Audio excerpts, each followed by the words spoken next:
Judge Walter Garrison has sentenced hundreds without mercy.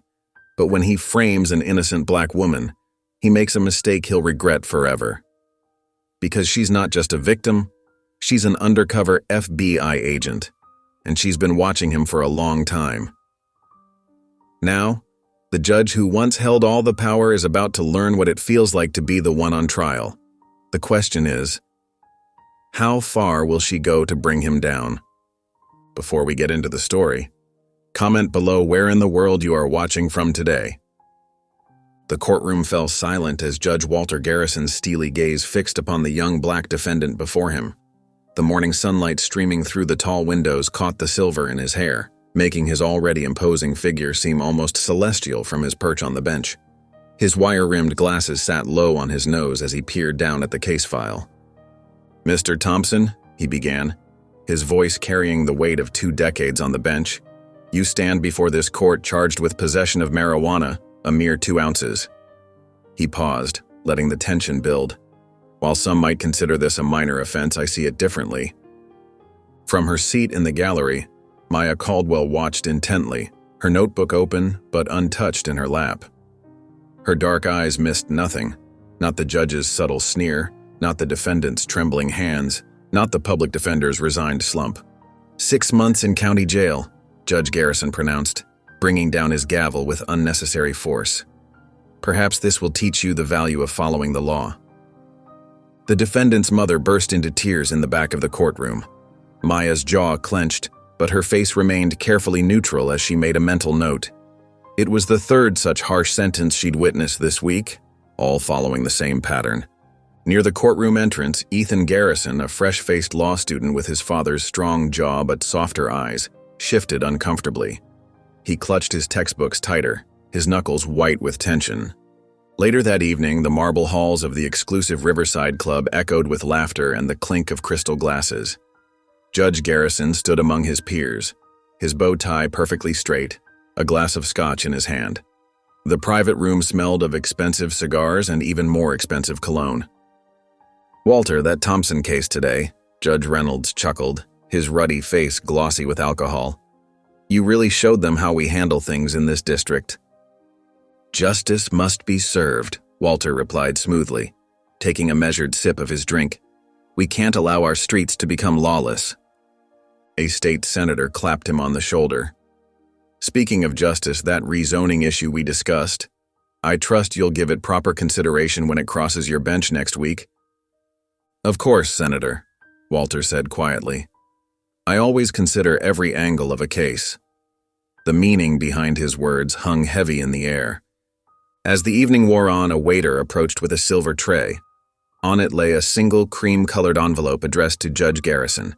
Walter excused himself to a quiet corner and opened it, his expression darkening as he read, "The scales of justice may be blind, but others are watching. Your true sentence is coming." Walter crumpled the note and shoved it into his pocket, his hand trembling slightly before he steadied it. Nonsense, he thought. Just another desperate attempt to intimidate him. He'd received similar threats before. They all amounted to nothing. Across the room, through the haze of cigar smoke, Maya Caldwell sat at the bar in an elegant black dress, seemingly absorbed in her phone. But her keen eyes caught every interaction, every whispered conversation, every subtle nod between the power players of the city's justice system. When Judge Garrison returned to his circle of colleagues, he laughed a little too loudly at their jokes, drank a little too deeply from his glass. But beneath his confident exterior, a seed of unease had been planted. He caught his son Ethan's disapproving look from across the room, where the young man stood awkwardly among the other junior associates and law students invited to rub elbows with their superiors. For a moment, father and son locked eyes. Ethan was the first to look away, excusing himself from the gathering altogether. Walter watched him go, irritation and something like shame flickering across his face before he buried both emotions under another sip of scotch. The pounding on Maya Caldwell's apartment door came at 6:15 a.m. She was already awake, sipping her morning coffee while reviewing case notes at her small kitchen table. The sound of multiple fists hammering against wood echoed through her modest one-bedroom apartment. "Maya Caldwell, this is the police. Open up." She took one last calm sip of her coffee, her dark eyes steady and alert. Setting down the mug, she smoothed her charcoal gray blazer and walked unhurried to the door. 3 officers burst in the moment she turned the lock, their weapons drawn. "Maya Caldwell, you're under arrest for tampering with evidence in the Martinez case," the lead officer announced, already reaching for his handcuffs. "I assume you have a warrant," Maya said quietly, holding out her wrists. Her composure seemed to unsettle the officers slightly. "Right here," one officer growled, waving a paper. "Judge Garrison signed it himself last night." A slight smile touched Maya's lips, gone so quickly it might have been a trick of the morning light streaming through her windows. She remained silent as they led her away, past curious neighbors peeking through their doors. 2 days later, Maya stood before Judge Walter Garrison in Courtroom 3. The room was packed, journalists scribbling frantically in their notebooks, activists wearing buttons demanding judicial reform, and law students whispering among themselves about the unusual speed of the proceedings. Maya's court-appointed defender, a nervous young man named James Porter, shuffled his papers. "Your Honor, we haven't even had time to properly review the evidence. The defense requests a continuance to—" "Denied." Judge Garrison cut him off, not even bothering to look up from his papers. His wire-rimmed glasses caught the fluorescent light as he frowned down at the documents before him.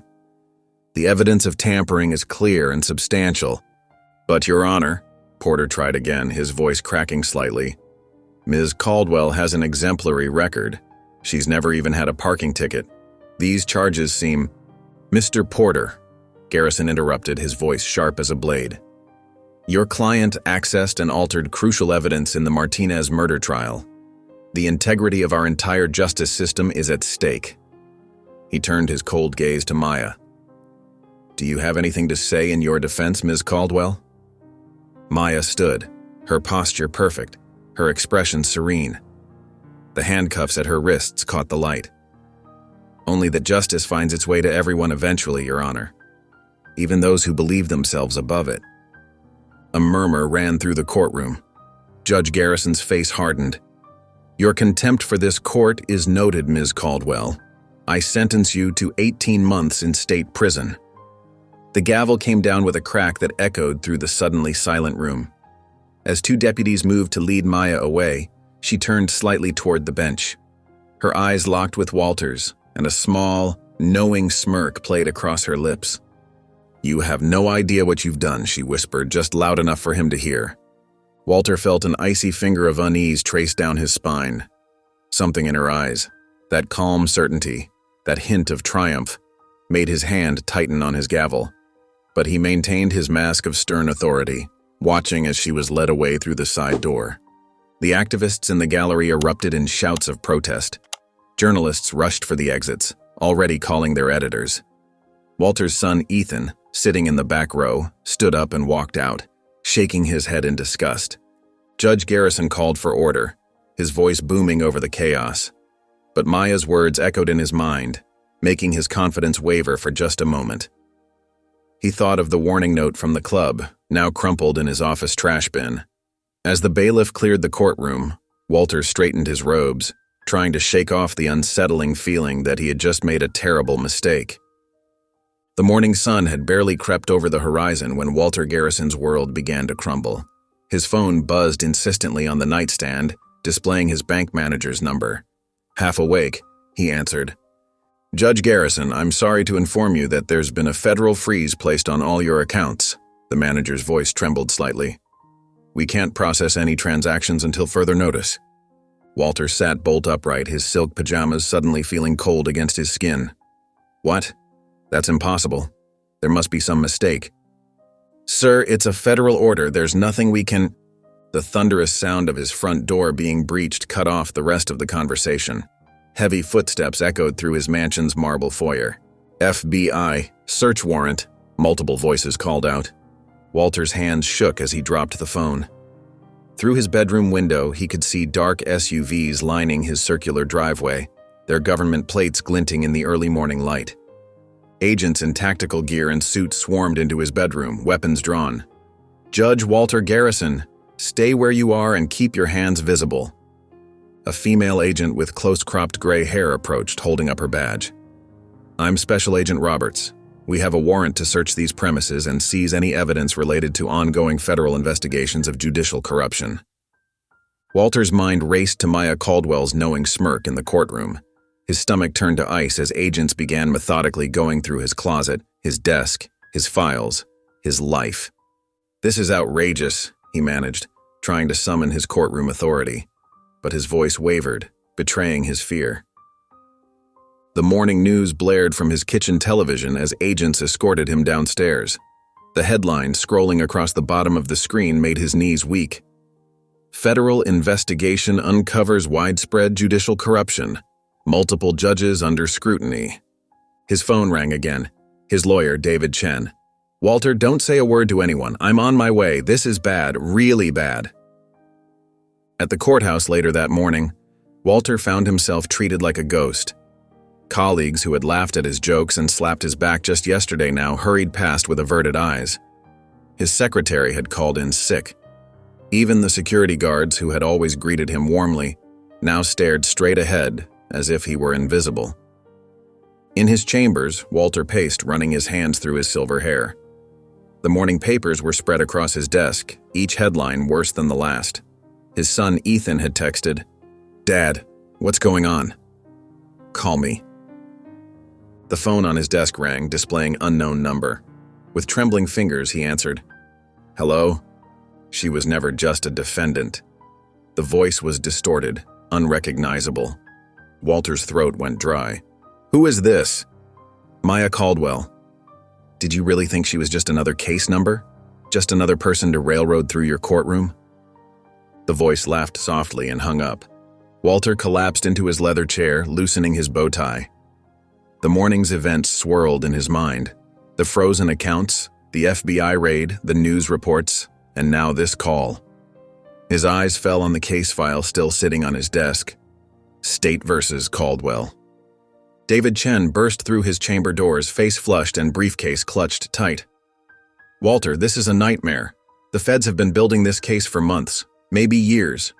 He spread several documents across the desk. "They're saying you've been accepting bribes, manipulating sentences, participating in a corruption ring with other judges." "But Maya Caldwell," Walter started, "is the least of your worries right now." David cut him off. "The evidence they're presenting." "Walter, they have recordings, bank transfers, witnesses. This goes way beyond one case." Walter stared out his chamber window at the courthouse steps below, where reporters were already gathering like vultures. His carefully constructed world, built on power and untouchability, was shattering around him. And somewhere in a jail cell he had sent her to, Maya Caldwell knew exactly what was coming. In the county jail's common area, Maya Caldwell sat quietly at a metal table, her orange jumpsuit crisp and clean. Unlike the other inmates who huddled in anxious groups, she maintained perfect posture, her eyes taking in everything around her. "Lunchtime's almost over, Caldwell," Officer Martinez called out, her voice softer than usual. The guard had taken a liking to Maya, impressed by her dignified manner. "Thank you, officer," Maya replied, offering a small smile. She'd noticed how the guards treated her differently, with a mix of respect and curiosity. Their loose lips had already revealed valuable information about the jail's operations and, more importantly, about certain inmates with connections to Judge Garrison. Across town, Walter Garrison paced nervously in the dimly lit back room of Giovanni's restaurant. The establishment had long served as a meeting place for the city's power players, its private rooms perfect for conversations that needed to stay hidden.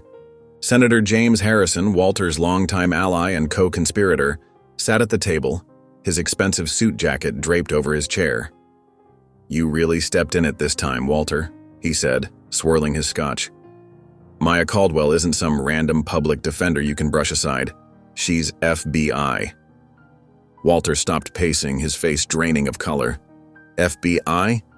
But how?" "Deep cover operation. They've been building a case against our whole network for years." Harrison's usually confident voice carried an edge of fear. "And you, my friend, just handed her exactly what she needed by railroading her in open court." Walter collapsed into a chair, loosening his tie. "The Kingston deal," he whispered. "If they find out about that?" Harrison slammed his glass down. Exactly.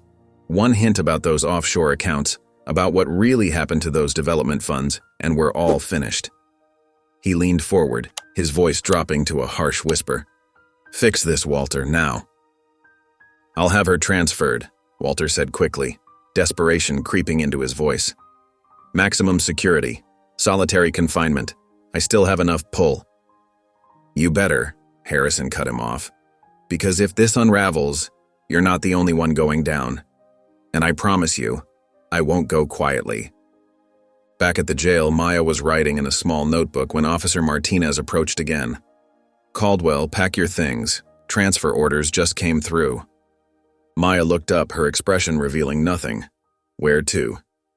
Rockford Maximum Security, Martinez replied, clearly troubled by the sudden order. Judge's orders, supposed to be for your own protection. Maya nodded slowly, closing her notebook. As she gathered her few belongings, she could hear the whispers of other inmates. Everyone knew Rockford was where people disappeared into the system, where inconvenient witnesses were buried in paperwork and isolation. Meanwhile, Walter sat in his car outside Giovanni's, hands shaking as he made the calls necessary to expedite Maya's transfer. Each person he contacted reminded him of how deep the corruption ran, how many people were implicated in their years of backdoor deals and manipulated justice. His phone buzzed, a text from Harrison. Done? She needs to disappear. Now. Walter typed back, transfer ordered. She'll be in Rockford by tonight. The response came quickly. Better hope it's enough. Kingston deal can't come out. Too many people involved. Too much money. Too many bodies. Walter stared at those last words, his throat tight. The Kingston deal had seemed so simple at the time. Just another real estate development requiring a few adjusted rulings, a few shifted funds. But then witnesses had started asking questions. Those questions had led to accidents, disappearances. And now, years later, Maya Caldwell might have evidence of it all. He started his car, hand still trembling on the steering wheel. In his rearview mirror, he could see Harrison watching from the restaurant doorway, his expression dark. They both knew what was at stake. They both knew what happened to people who threatened their carefully constructed world of power and privilege. But something about Maya's confident smirk in the courtroom haunted him. Somehow, he suspected that transferring her to Rockford wouldn't be enough to keep their secrets buried. The transfer van never made it to Rockford Maximum Security. By midnight, Maya Caldwell had vanished like smoke, leaving behind a perfectly orchestrated chaos of paperwork errors and miscommunications. Walter learned about it at 6 a.m. when his phone exploded with calls. He sat on the edge of his bed, still in his silk pajamas, listening to the increasingly panicked messages from Harrison and the others. How could this happen? He muttered, his hands trembling as he poured himself a much-needed coffee. The morning news was already running the story. High-profile defendant disappears during transfer. By 9 a.m., Walter sat in his chambers, trying to maintain his usual authoritative demeanor. But the knock on his door made him jump. Judge Garrison? A tall woman in a crisp FBI jacket stood in the doorway, flanked by two agents. I'm Special Agent Diana Chen. We need you to come with us. The drive to the federal building felt endless. Walter watched the city scroll past his window, remembering all the times he'd felt untouchable in these same streets. Now, each familiar landmark seemed to mock him. The interrogation room was deliberately uncomfortable, too cold, too bright. Agent Chen sat across from him, her expression neutral as she opened a thick file. Let's talk about Maya Caldwell's transfer order, she said, her voice calm but pointed. Interesting timing, wouldn't you say? Ordering a solitary confinement transfer for someone charged with evidence tampering? Walter straightened his tie. I had concerns for her safety. Did you? Agent Chen laid out several documents. Because our analysis suggests you had concerns for something else entirely. The Kingston Development Project, perhaps? Walter's poker face slipped for just a moment. Chen noticed. You see, Judge Garrison, we've been watching for a long time. Your sentencing patterns, your private meetings, your financial records. She leaned forward. The world is changing. The old networks of power aren't as secure as they used to be. I don't know what you're implying, Walter said stiffly, but I've served this community for 20 years. Yes, you have. Chen's smile was razor sharp. And we have 20 years' worth of cases to review. Every ruling, every deal, every connection. It's amazing what patterns emerge when you really look.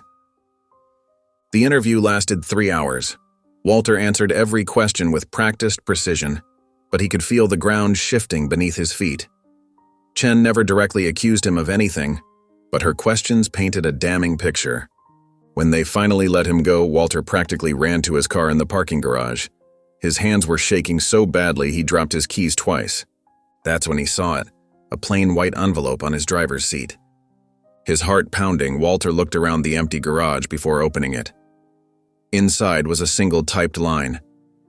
"The law works both ways, Judge." The words hit him like a physical blow.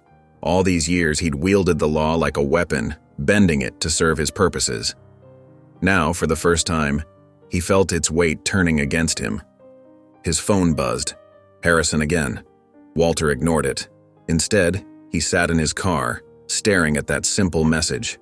Somewhere out there, Maya Caldwell was free, armed with evidence he could only imagine. His carefully constructed world of power and influence was crumbling, and he couldn't stop it.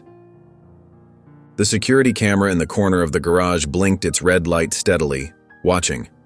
Walter had no way of knowing that at that exact moment, in an unmarked van 3 blocks away, Maya Caldwell was watching the live feed, a satisfied smile playing on her lips as she observed the once mighty judge's obvious distress.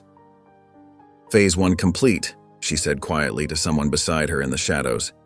"Now we wait." The next morning, Walter's usual breakfast spot felt different. The maitre d', who normally rushed to greet him, merely nodded from behind his podium. His regular table, always reserved, had been given to someone else. "We're quite busy today, Judge Garrison," the maitre d' said without meeting his eyes.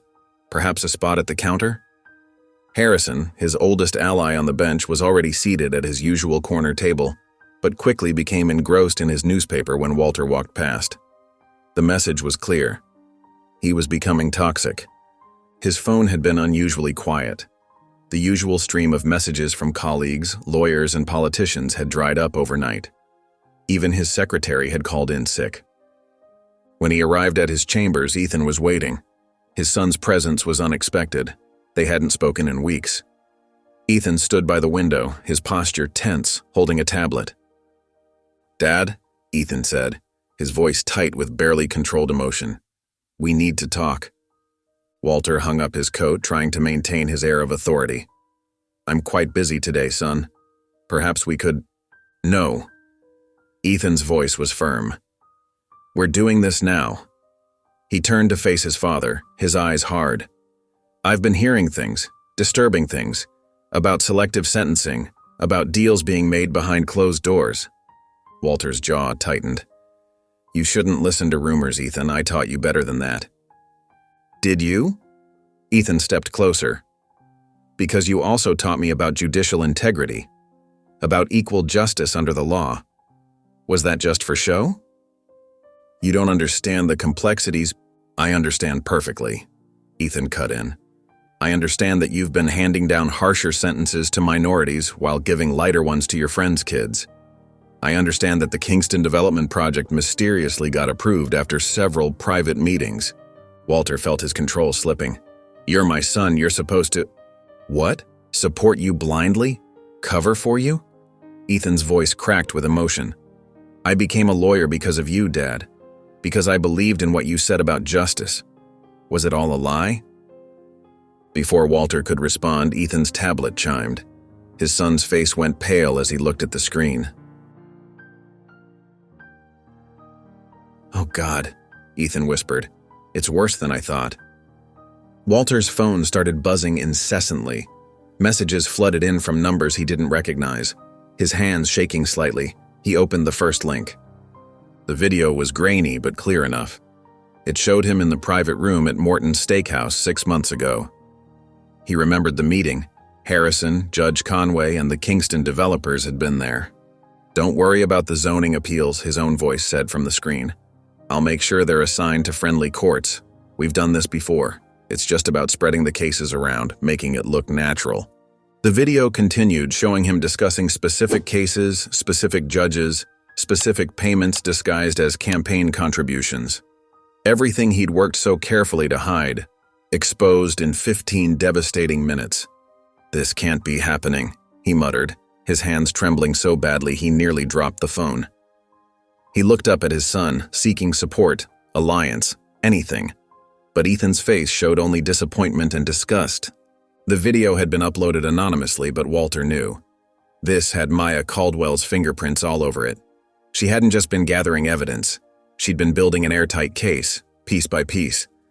His phone kept buzzing. News outlets, other judges, the Bar Association, his lawyer.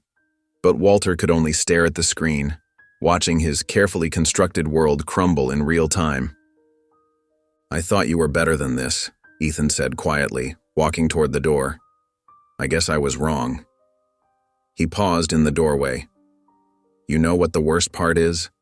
All those people you sentenced, all those lives you ruined, they trusted you to be fair. They looked at that bench and saw justice. But it was just power, wasn't it? Just another way to help your friends and hurt people you saw as beneath you." Walter Garrison sat in his home office, frantically dialing numbers he knew by heart. Each call went straight to voicemail or was met with polite but firm rejections. Judge Harrison's secretary claimed he was in meetings all day. Senator Brooks was unavailable for the foreseeable future. Even his most reliable contact at the Bar Association, a man who owed his career to Walter's influence, wouldn't take his call.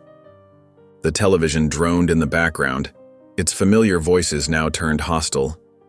Walter turned up the volume when Maya's name caught his attention.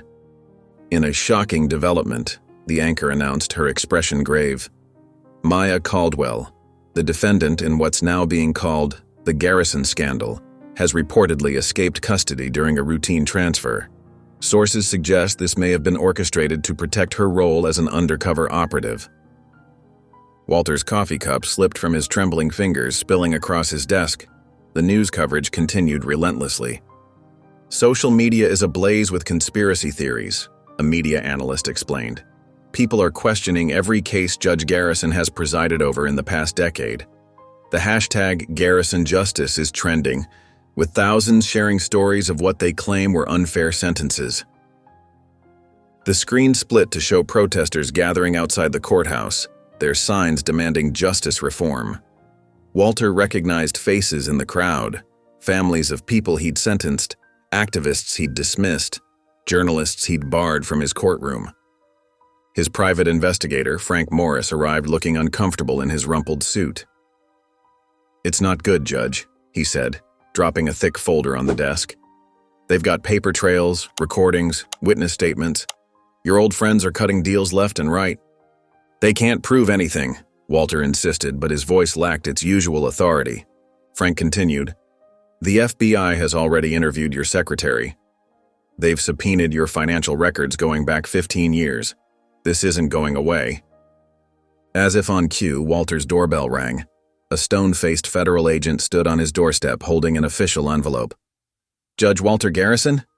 You've been subpoenaed to appear before a federal grand jury." Walter's hands shook as he signed for the documents. The signature, once so confident and commanding, looked like chicken scratch on the receipt. He could feel the agent's eyes on him, studying his tremors, his sweaty forehead, the loosened tie that suddenly felt like a noose. That evening, after Frank left and the house grew quiet, Walter sat in his study reviewing security footage, a habit he'd developed since the investigation began. Something caught his eye at 9:47 p.m. The system showed a 5-minute gap, all cameras simultaneously disabled. His heart pounding, he rewound to the last clear frame. There, a figure in dark clothing walking away from his property. The image was grainy, but he recognized the confident stride, the straight-backed posture. Maya Caldwell. She turned slightly, just enough for the camera to catch her profile in the streetlight. Was that a smile on her face? The footage cut out before he could be sure. Walter rushed to check his files, his safe, his computer. Nothing seemed disturbed, yet he felt violated. She could have taken anything. Or perhaps she had left something behind. The uncertainty was maddening. His phone buzzed with a news alert. FBI expands corruption probe. Multiple judges under investigation. The accompanying photo showed Maya's booking photograph side by side with his official judicial portrait. The contrast was stark, her quiet confidence against his stern authority. Now he understood what that confidence meant. He slumped in his chair, the weight of realization crushing him. Maya hadn't just built a case, she had orchestrated his complete destruction. Every move, from her arrest to her escape, had been calculated to dismantle his network piece by piece. And he, the brilliant judge who prided himself on seeing through everyone's lies, had played right into her hands. In a dimly lit coffee shop on the outskirts of town, Sarah Chen, an investigative journalist for the Daily Tribune, sat hunched over her laptop. Her hands trembled as she opened the encrypted files Maya had sent her.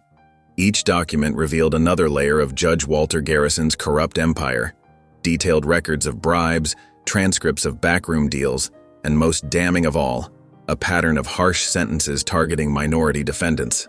"This is bigger than I imagined," Sarah whispered to herself, taking another sip of her now cold coffee. The evidence was overwhelming. Walter had systematically pushed for maximum sentences on minor offenses, particularly when the defendants couldn't afford expensive lawyers. Across town, Walter paced in his study, his normally pristine appearance showing signs of strain.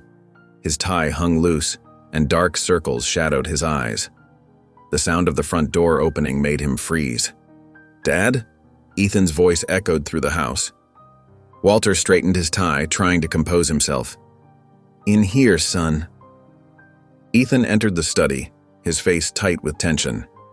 At 32, he looked more like his father than ever, but his eyes held a different kind of determination. Not the cold authority Walter was known for, but something warmer, more principled. "I saw the news," Ethan said quietly. "The documents they're releasing." "It's all being taken out of context," Walter interrupted, his voice sharp. "Listen, son, you need to stay out of this. These people, they're trying to destroy everything I've built. Everything I built for you." Ethan shook his head slowly. "For me? Dad, do you even hear yourself? Those cases you presided over, real people's lives were destroyed. Families torn apart, all because they couldn't afford to buy justice." "You don't understand how the system works," Walter snapped. "Sometimes tough decisions have to be made, sometimes dash." "I understand perfectly," Ethan cut in. "I understand that you turned the law into a weapon, that you used your power to punish the powerless." His voice cracked slightly. "I became a lawyer to help people, Dad, to fight for justice, real justice." Walter stepped closer, placing a hand on his son's shoulder. "Please, Ethan, as your father, I'm asking you to trust me. Stay out of this mess." Ethan gently removed his father's hand. "Justice isn't just for the privileged, Dad." He met Walter's eyes steadily. "I can't stay quiet anymore. I won't." The words hit Walter like physical blows. He watched helplessly as his son turned and walked away, his footsteps echoing through the empty house. Hours later, as evening settled over the city, Walter sat alone in his darkened study. The television murmured in the background, reporting on yet another revelation from the leaked documents. His phone buzzed suddenly, displaying an unknown number. The message was simple. "Come alone. Let's talk." Below it was an address and time, midnight, at the old courthouse downtown. Walter stared at the message, his heart pounding. It could be Maya or the FBI or someone else entirely. It could be a trap. But what choice did he have? His allies had abandoned him, his son had turned against him, and his carefully constructed world was crumbling. He glanced at his reflection in the window, a tired old man looking back at him, power and pride stripped away. The phone buzzed again with news alerts. Breaking. Judge Garrison's racial bias exposed in new documents. Protest planned outside courthouse. FBI investigation expands. Walter picked up his car keys with a trembling hand. The message had offered something he desperately needed, a chance to talk, to explain, maybe even to negotiate. But as he headed for the door, he couldn't shake the feeling that he was walking into something that would change everything. The parking garage loomed like a concrete fortress in the midnight darkness. Walter's Mercedes crawled up each level, his knuckles white on the steering wheel. Level after level stood empty, his headlights casting long shadows across oil-stained floors. On the 6th level, he spotted a single fluorescent light flickering in the distance. His heart hammered against his ribs as he pulled into a space, leaving the engine running. The garage's silence felt oppressive, broken only by the occasional drip of water from pipes overhead. "Turn off the car, Judge Garrison." Maya's voice came through his open window, making him jump. She emerged from behind a concrete pillar, her figure silhouetted against the dim light. Gone was the vulnerable defendant he'd sentenced. In her place stood a woman radiating quiet authority. Walter's finger hovered over the ignition. "How do I know you're alone?" "You don't," Maya replied simply. "But right now, I'm your best chance at damage control." Something in her tone made Walter comply. The garage plunged into deeper darkness as his headlights died. He could barely make out Maya's features as she approached his car, her footsteps echoing off the concrete walls. "Step out, please." Walter's legs felt weak as he emerged from the Mercedes.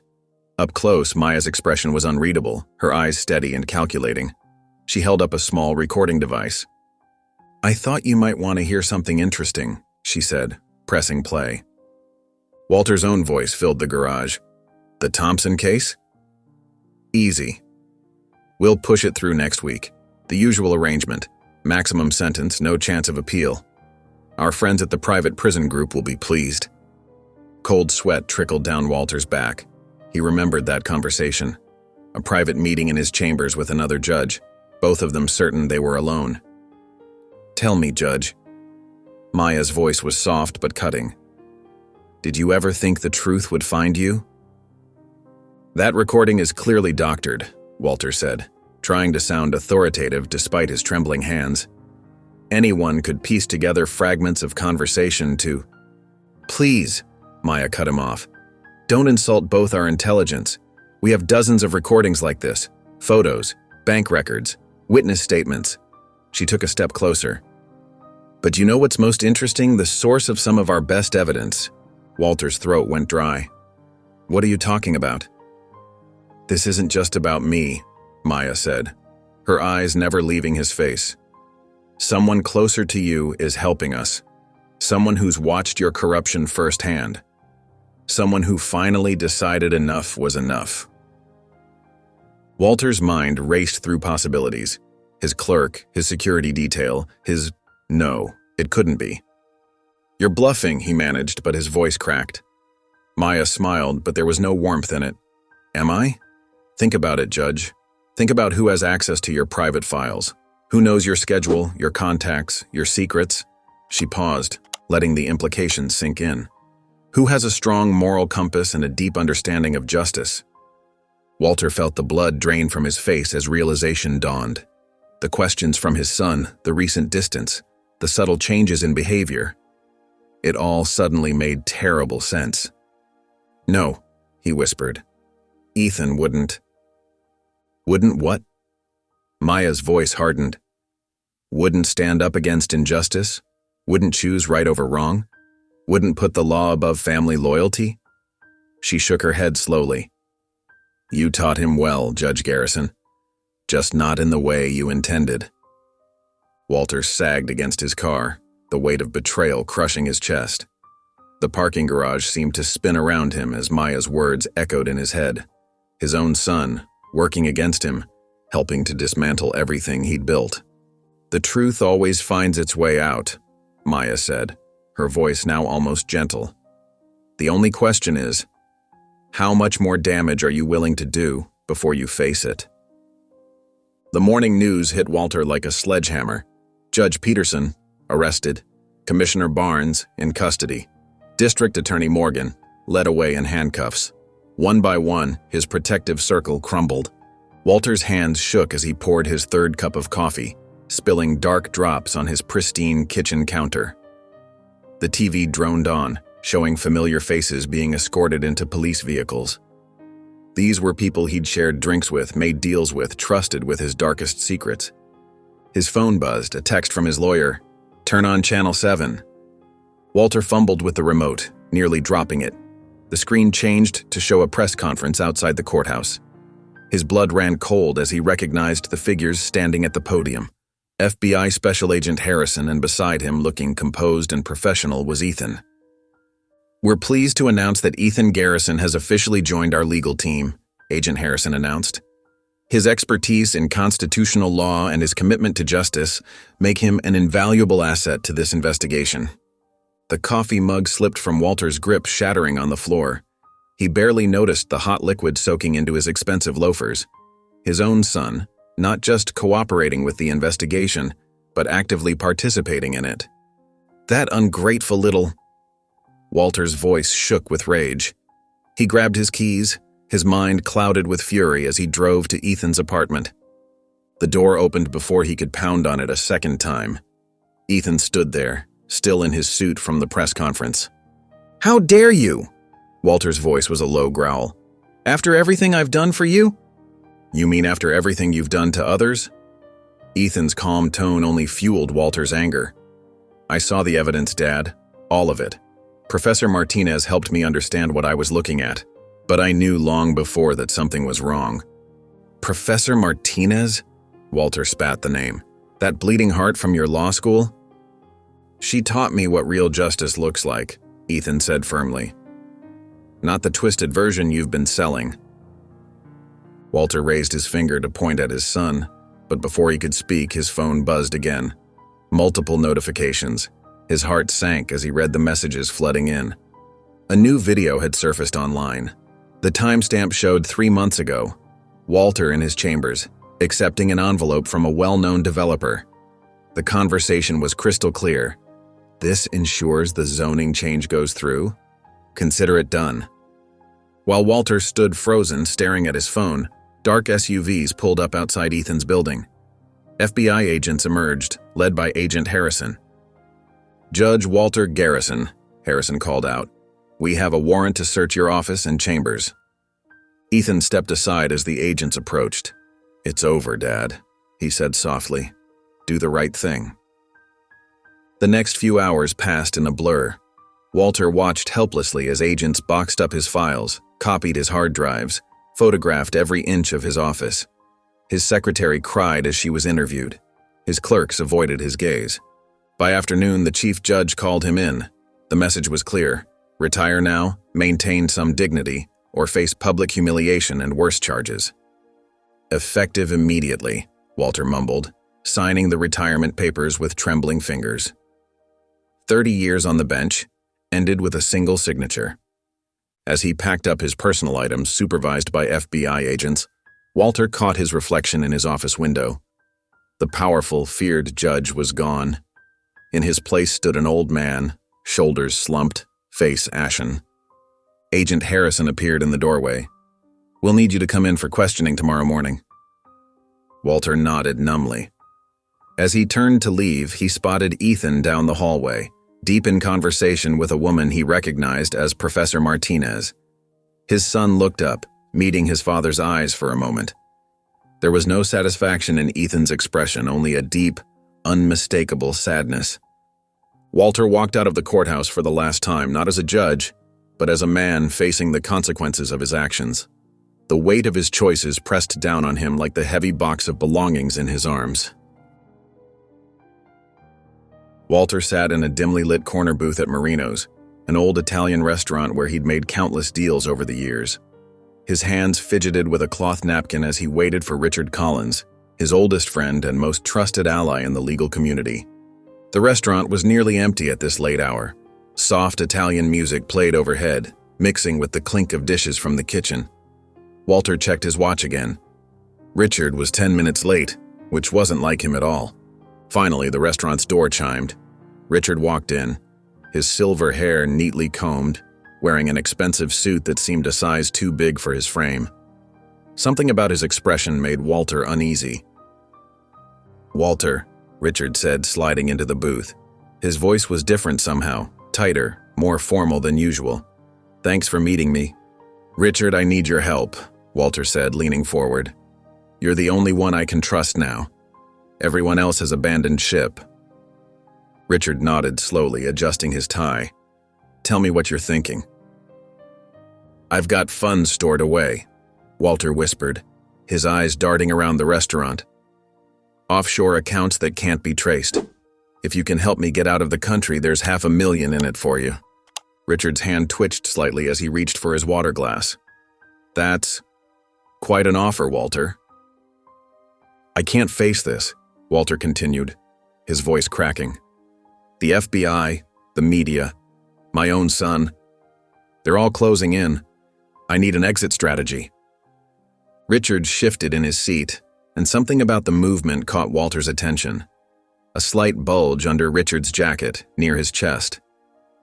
Walter's blood ran cold as realization dawned. "You're wearing a wire," Walter said, his voice barely audible. Richard's face fell, he didn't deny it. Walter's hands began to shake. "How long have they been listening?" "Since I walked in," Richard replied quietly. "I'm sorry, Walter. They got to me 3 days ago. The evidence they have. I couldn't risk going down with you." Walter's mind raced. Maybe he could still salvage this. "Everything I said was hypothetical," he stammered. "I was just—" "Don't," Richard cut him off. "It's over." The restaurant's door chimed again. Heavy footsteps approached their booth. Walter looked up to see 4 police officers, led by FBI agent Harrison. "Judge Walter Garrison," Harrison said, his voice carrying across the quiet restaurant. "You're under arrest for conspiracy to obstruct justice, judicial misconduct, and attempted flight to avoid prosecution." Walter's legs felt weak as they pulled him from the booth. The cold metal of handcuffs clicked around his wrists, a sound he'd heard thousands of times from his bench, but never felt against his own skin. "You have the right to remain silent," the officer began reciting. Walter knew these words by heart. He'd watched countless defendants receive the same speech. But now the words seemed to echo strangely in his ears as if in a dream. The kitchen staff had emerged to watch. A busboy recorded everything on his phone. Walter could already imagine the headlines. "Corrupt judge caught planning escape." As they led him through the restaurant, Walter caught a glimpse of Richard still sitting in the booth, looking down at his untouched water glass. 30 years of friendship ended with a wire and a whisper. Outside, red and blue lights painted the street. A small crowd had gathered, pointing and whispering. Walter ducked his head as they guided him toward the waiting police car. For the first time in his life, Walter Garrison felt the cold plastic of a police car's back seat. The door slammed shut with a finality that made him flinch. Through the window, he watched his last ally walk out of the restaurant, escorted by FBI agents who were already removing the wire from beneath his jacket. The police car pulled away from the curb, carrying Walter toward a justice system he'd once commanded, but would now face as just another defendant. The next morning, Walter shuffled through the courthouse's marble halls, chains clinking with each step. His wrists ached from the handcuffs, and his orange jumpsuit felt like sandpaper against his skin. 2 deputies flanked him, their faces stern and professional. These same halls had once been his kingdom. Now the morning light streaming through the tall windows felt harsh and accusatory. Every portrait of past judges on the wall seemed to stare down at him in judgment. Whispers followed him like shadows. Court clerks who used to bow and scrape now turned away. A young intern nearly dropped her files when she saw him, her eyes wide with recognition. "Keep moving," one of the deputies said, giving Walter a gentle nudge. As they approached the main corridor, the whispers grew into a dull roar. Journalists and spectators packed the hallway, their phones and cameras raised like weapons. The deputies tightened their formation around Walter.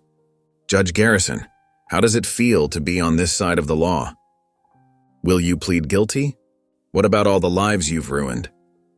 The questions pelted him like hail.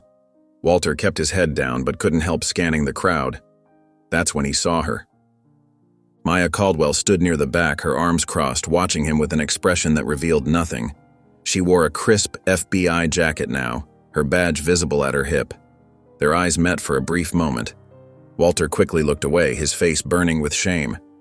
"The biggest judicial corruption scandal in 30 years, a reporter was saying into her camera.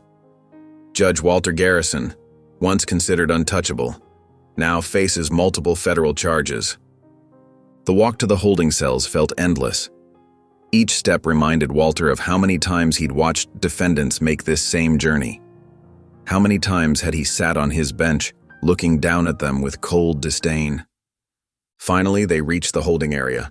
The deputies led him into a cell and removed his handcuffs. The door clanged shut behind him, the sound echoing off the concrete walls. Walter rubbed his wrists, trying to restore circulation. That's when he noticed he wasn't alone. A man sat on the opposite bench, maybe in his 50s, with gray threading through his dark hair. Something about him seemed familiar, but Walter couldn't quite place him. "Well, well," the man said, his voice quiet but clear. "Look who's joined the party." Walter's throat went dry as recognition hit him. Marcus Thompson. The case had been 8 years ago, a disputed traffic stop that had escalated into resisting arrest charges. Walter had thrown the book at him, ignoring evidence of police misconduct and Thompson's clean record. "You probably don't remember me," Thompson said, leaning forward slightly.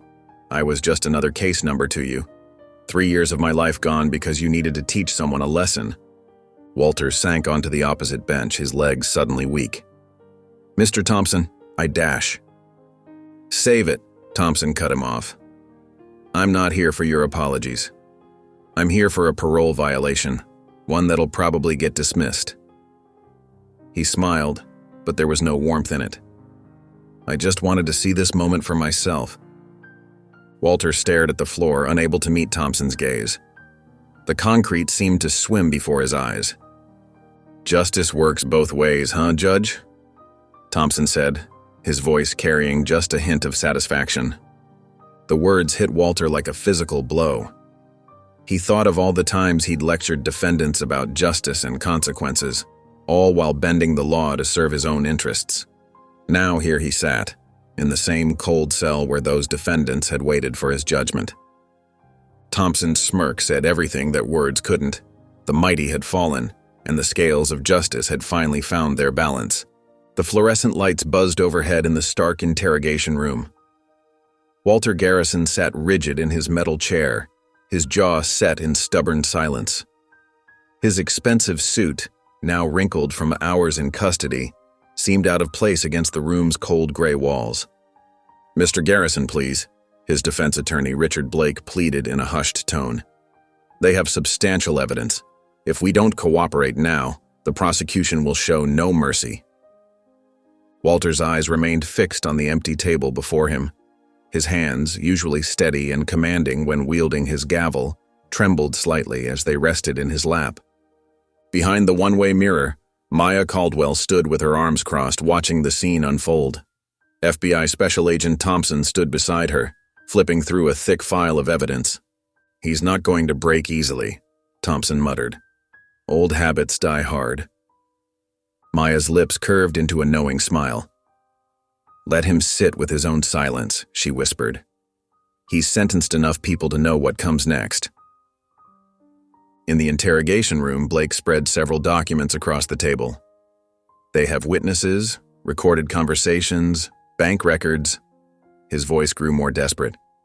"The bribery video alone is enough to—" "I said no," Walter snapped, his first words in hours.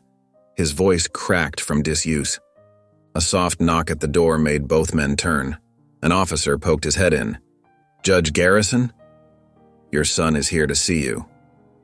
Walter's face softened for the first time. "Ethan? Yes, send him in." The door opened, and Ethan Garrison stepped inside. He wore a sharp charcoal suit, his law school pin gleaming on his lapel. But his eyes, usually warm and searching for his father's approval, were cold and distant. "Dad," Ethan said flatly. Walter leaned forward, relief washing over his features. "Son, thank God you're here. These people, they're trying to—" "Stop!" Ethan's voice cut through the air like a blade. "I'm not here to help you." Walter's face fell. What? Behind the mirror, Maya leaned closer, watching intently. Ethan pulled out a chair and sat down, his movements deliberate and controlled. I've signed an affidavit detailing everything I know about your illegal activities, the backroom deals, the selective sentencing, all of it. The color drained from Walter's face. You… what? And the bribery video?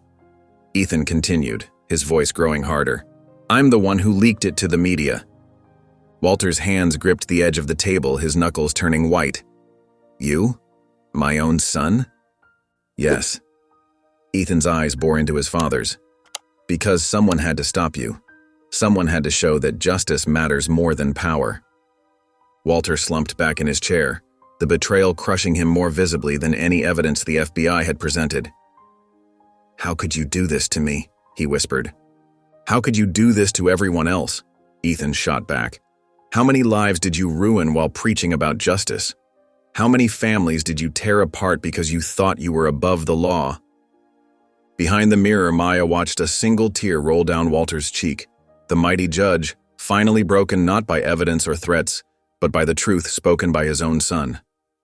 I did everything to give you a better life, Walter said weakly.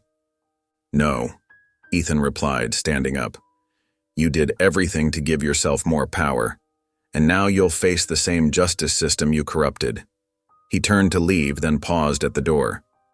The difference is, your trial will be fair. I'll make sure of it. The door closed behind Ethan with a final click. Walter Garrison, once the most powerful judge in the district, sat alone with his silence, his empire of corruption crumbling around him. The metal doors clanged shut behind Walter Garrison as guards led him through the high-security detention facility. His orange jumpsuit felt coarse against his skin, a far cry from the tailored suits he'd worn on the bench. The guard's rough handling reminded him that here his title meant nothing. Move it, Garrison, one guard barked, shoving him forward. The other inmates pressed against their cell bars, watching him pass. Some whispered, others sneered. Walter kept his eyes down, trying to ignore their stares.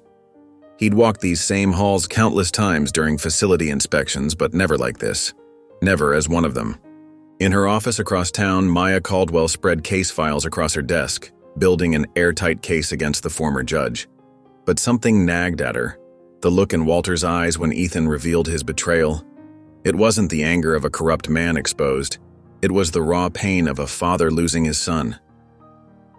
She picked up a photograph from an old newspaper clipping. It showed a younger Walter at a law school graduation, his arm proudly wrapped around teenage Ethan's shoulders. Both were beaming at the camera. Back in his cell, Walter lay on the thin mattress, staring at the concrete ceiling. His mind drifted to a memory from 15 years ago. Ethan, just 12, sitting in his empty courtroom after hours, wearing Walter's oversized judge's robe and playing with his gavel. I'm going to be just like you, Dad, young Ethan had declared, his face glowing with admiration. I'm going to help people and make sure bad guys go to jail. Walter's throat tightened at the memory. When had that bright-eyed boy's admiration turned to disgust? When had his own pursuit of power overshadowed his son's innocent vision of justice? The sound of his cell door opening snapped Walter back to reality. Yard time, Garrison, a guard announced. Walter stepped into the prison yard, immediately feeling exposed. The other inmates stopped their activities, watching him. He recognized some faces, men he'd sentenced, lives he'd altered with the bang of his gavel. Well, well, a gravelly voice called out, look who it is. Walter turned to see a muscular man approaching, his face twisted in hatred. He recognized him immediately, James Martinez, sentenced to 15 years for a crime that new evidence suggested he hadn't committed. Walter had denied his appeals, refusing to even review the case. Remember me, Your Honor? Martinez spat the title like poison. Before Walter could respond, Martinez's fist connected with his jaw. Walter crashed to the ground as Martinez pounced, landing blow after blow. You took 15 years of my life, Martinez screamed, his fists relentless. 15 years away from my kids. Guards rushed in, pulling Martinez off. Walter curled up, blood trickling from his split lip. The other inmates watched, some cheering, others just observing with cold satisfaction. No one moved to help the former judge. "You're not so high and mighty now, are you?" Martinez shouted as guards dragged him away. "How does it feel to be on this side of the bars?" Walter was helped up by guards who seemed in no hurry to be gentle. His face throbbed, but the physical pain was nothing compared to the crushing weight of reality. Here, he wasn't Judge Garrison. Here, he was just another inmate, despised and alone. As he was escorted to the infirmary, inmates called out from their cells. "How's that justice system working for you now, Judge? Karma's got a mean right hook, doesn't it?" In the infirmary, a tired-looking nurse cleaned his wounds with deliberate indifference. Walter caught his reflection in a metal cabinet, his face bruised, his lips swollen, his dignity stripped away. For the first time, he truly understood what it meant to be at the mercy of a system he'd wielded so carelessly for so many years. Maya sat across from Ethan in a quiet corner of the small coffee shop, away from curious ears. Steam rose from their untouched cups as they poured over case files spread between them. The afternoon sun cast long shadows through the window, highlighting the dark circles under Ethan's eyes. "Your testimony will be crucial," Maya said softly, studying his face. "But I can tell something's bothering you." Ethan ran his fingers through his disheveled hair. "I want him to face justice, but—" He paused, his voice catching. "I need him to understand why what he did was wrong. He's not just some corrupt judge to me. He's my father." Maya nodded, remembering the photograph of young Ethan and Walter she'd seen. "You want redemption for him, not just punishment?" "Growing up, I thought he was a hero," Ethan confessed, his eyes fixed on an old case file. "He taught me about justice, about doing what's right. But somewhere along the way, he forgot his own lessons." Meanwhile, in his cell, Walter sat on his bed as a guard delivered a thick manila envelope. "Legal documents for review, Garrison," the guard said gruffly. Inside, Walter found copies of his own rulings, but these weren't just photocopies. Each case had been meticulously analyzed, with patterns highlighted in different colors. Red for racial bias, blue for class discrimination, yellow for political favoritism. His hands trembled as he read case after case. The evidence was undeniable. African American defendants consistently received harsher sentences than white defendants for identical crimes. Poor defendants were denied bail, while wealthy ones walked free on similar charges. Walter's stomach churned as he saw his prejudices laid bare in black and white. He'd always prided himself on being tough but fair. Now he saw there had been nothing fair about it. Then he reached a case from 12 years ago. The name hit him like a physical blow. Marcus Thompson, age 17. The memory flooded back. Marcus had been Ethan's best friend since elementary school. A bright, ambitious kid from the wrong side of town. Walter remembered him practically living at their house, sharing dinners, studying with Ethan for hours. The case details made his blood run cold. Marcus had been accused of armed robbery at a convenience store. The evidence was circumstantial at best. A grainy security camera footage showing someone of similar build, a witness description that could have matched dozens of young black men in the area. But Walter had been convinced of his guilt. He remembered how he'd ignored the alibi witnesses, dismissed the character testimonies from Marcus's teachers. He'd sentenced the boy to 20 years, wanting to make an example. Walter's hands shook as he read further. New evidence had surfaced years later, evidence he'd refused to consider. The real perpetrator had been caught and confessed to that robbery and several others. But by then, Marcus had already served 5 years. He remembered Ethan's reaction when he'd sentenced Marcus. His son had stood up in the courtroom, shouting that Marcus was innocent, that he'd been with him that night. Walter had ordered the bailiff to remove his own son from the courtroom. "Dad, please," Ethan had begged as he was dragged out. "Marcus would never do this, you know him." But Walter hadn't listened. He'd convinced himself he was being impartial, that knowing the defendant personally shouldn't influence his judgment. Now he saw the truth. He'd overcompensated, being extra harsh to prove he wasn't showing favoritism. Marcus had been released 3 years ago, his conviction overturned. But the damage was done.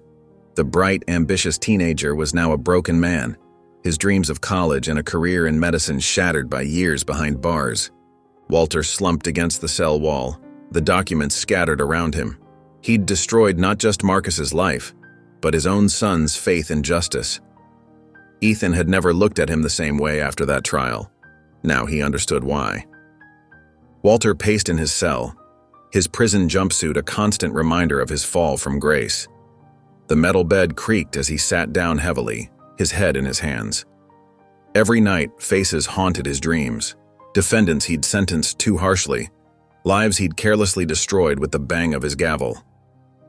He thought of Marcus Thompson's mother, how she'd collapsed in his courtroom when he'd announced the 20-year sentence.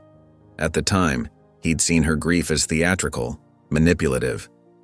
Now her sobs echoed in his memory with devastating clarity. The warden's voice crackled through his cell intercom. "Garrison, visitors." Walter's heart hammered as he was led to the visiting room.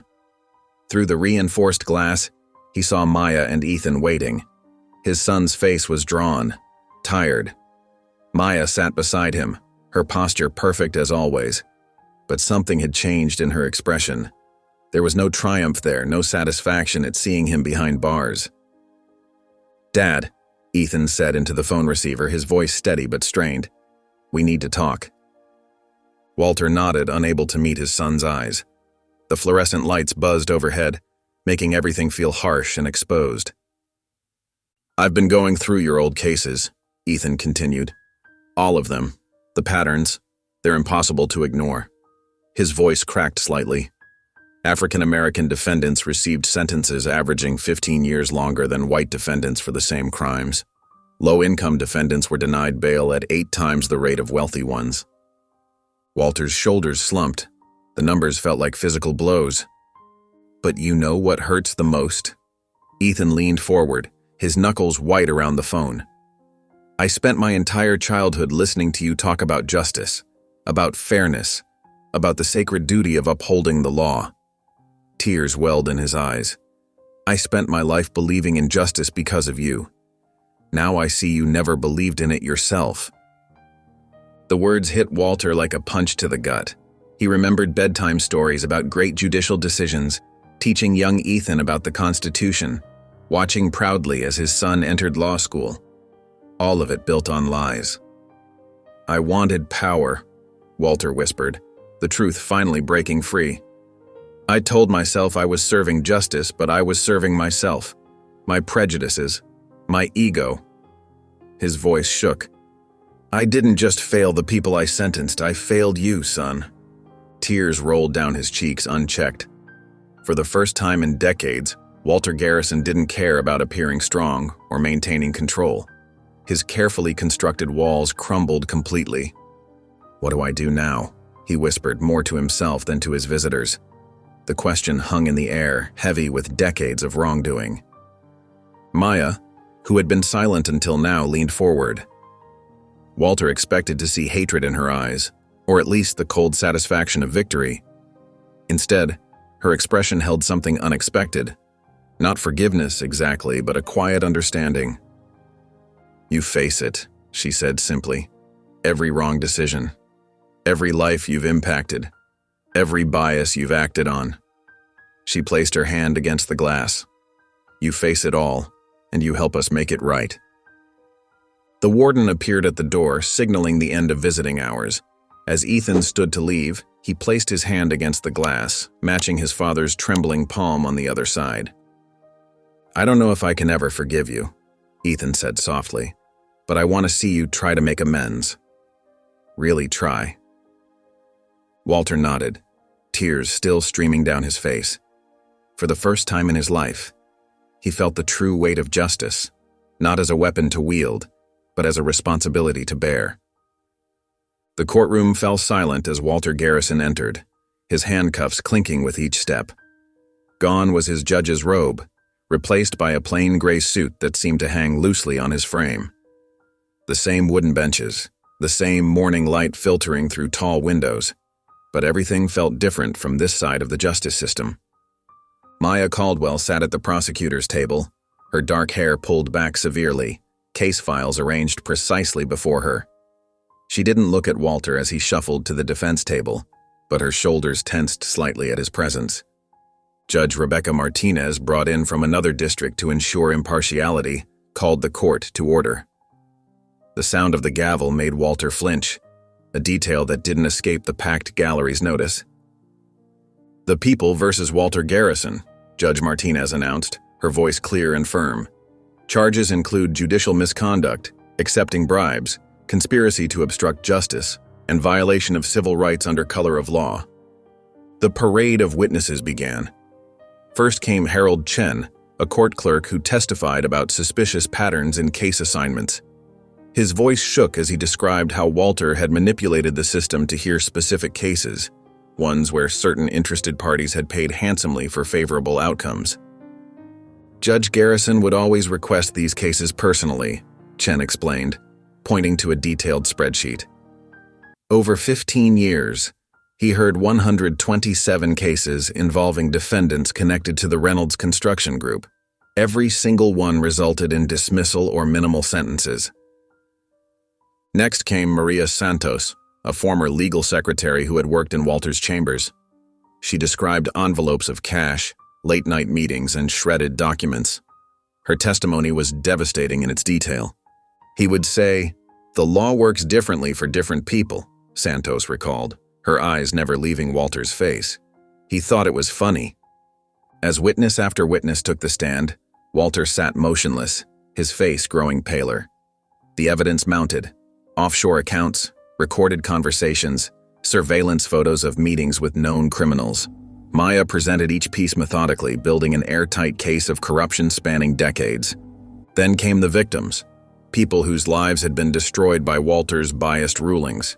James Washington, a young black man who'd spent 8 years in prison for a crime he didn't commit because Walter had suppressed exculpatory evidence.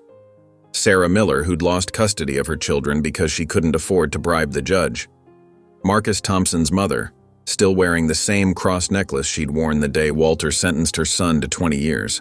The weight of their testimony seemed to physically crush Walter. His shoulders hunched further with each story, each life he'd carelessly ruined from behind his bench. Maya was preparing to call her next witness when Walter suddenly stood up. His lawyer tried to pull him back down, but Walter shrugged him off. "Your Honor," he said, his voice hoarse, "I'd like to change my plea." A murmur ran through the courtroom. Judge Martinez leaned forward. "Mr. Garrison, are you sure you want to do this? Have you discussed this with your attorney?" "I have not," Walter's lawyer interjected, looking alarmed. "Your Honor, I request a brief recess to consult with my client." But Walter spoke over him. "I'm pleading guilty to all charges." The murmur became a roar. Judge Martinez banged her gavel repeatedly, calling for order. Maya sat perfectly still, her expression unreadable. "Mr. Garrison," Judge Martinez said once quiet was restored, "you understand the consequences of this plea? The minimum sentences for these charges would amount to—" "I understand," Walter interrupted. He turned to face the gallery, his eyes moving over the faces of those he'd wronged. "I've spent my life hiding behind the law while breaking it. I've used my power to hurt people who deserved justice. I can't undo what I've done, but I can stop pretending I was right to do it."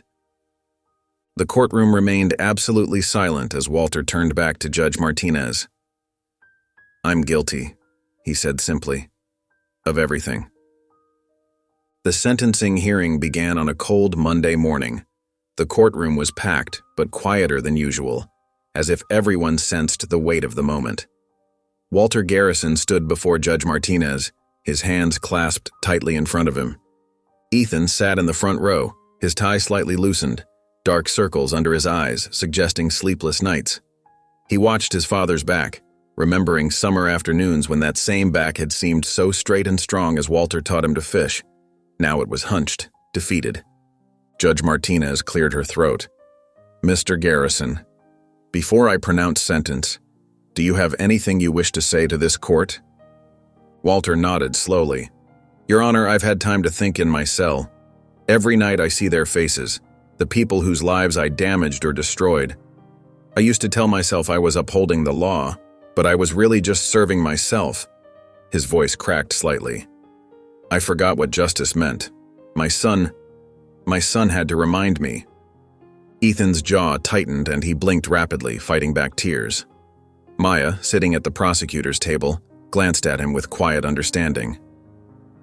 "Taking into account your guilty plea and cooperation," Judge Martinez continued, "this court sentences you to 15 years in federal prison, with the possibility of parole after 10 years. Additionally, you will make restitution to your victims in the amount of $2 million. The sentence fell like a heavy stone in still water. Ethan closed his eyes briefly, his hands gripping his knees. He had pushed for this, had helped build the case that put his father here. It was right. It was just. So why did his chest feel so tight? Maya watched both men, father and son, her dark eyes thoughtful. She'd spent years pursuing corrupt judges, but this case had taught her something new about justice. It wasn't just about punishment or revenge. Sometimes it was about breaking down walls so healing could begin. 2 guards approached Walter with handcuffs. The metal clicked loudly in the hushed courtroom. Walter didn't resist or try to maintain his dignity like he once might have. Instead, he turned toward his son. "Ethan," he said softly. Ethan stood, his movements stiff. Father and son looked at each other for a long moment. "I'm proud of you," Walter said, his voice thick with emotion. "You stood for what was right, even when it meant standing against me. You're a better man than I ever was." Ethan's carefully maintained composure cracked. A tear rolled down his cheek. "Dad." "No." Walter shook his head. "Don't feel bad about this. You helped me see the truth. Maybe in prison I can finally learn what you've known all along, that justice isn't about power. It's about doing what's right." The guards gently took Walter's arms, ready to lead him away. But before they could move, Walter smiled, a real smile, without the arrogance or coldness that had marked his expressions for so many years. He looked lighter somehow, as if laying down his lies had lifted a great weight from his shoulders. Maya stood as Walter passed her table. Their eyes met briefly. There was no triumph in her gaze, no satisfaction in his downfall. Instead, there was a quiet acknowledgement between them, of change, of truth, of the possibility of redemption.